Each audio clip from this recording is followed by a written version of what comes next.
ये जबल रोमा है और वो जबल अहद। जंग अहद में हज़रत मोहम्मद सल्लल्लाहु अलैहि वसल्लम ने मुसलमानों को ताकीद की थी कि वो किसी भी सूरत में पहाड़ी की जगह चोटी को ना छोड़ें, लेकिन उन्होंने देखा कि जब जंग फतह में बदल रही है तो हमें नीचे चले जाना चाहिए, और वो नीचे उतर आए थे।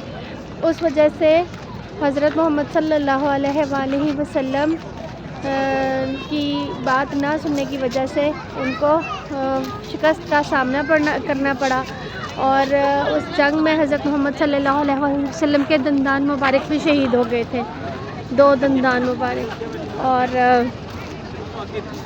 हज़रत हमज़ा भी इसी जंग में शहीद हुए थे और उनका हिंदा ने कलेजा चबाया था। ये 7 मस्जिद यहाँ तामीर की गई है।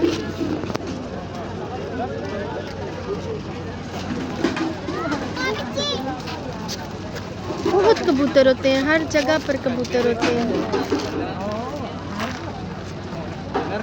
वो खजूर के बहुत सारे दरख्त।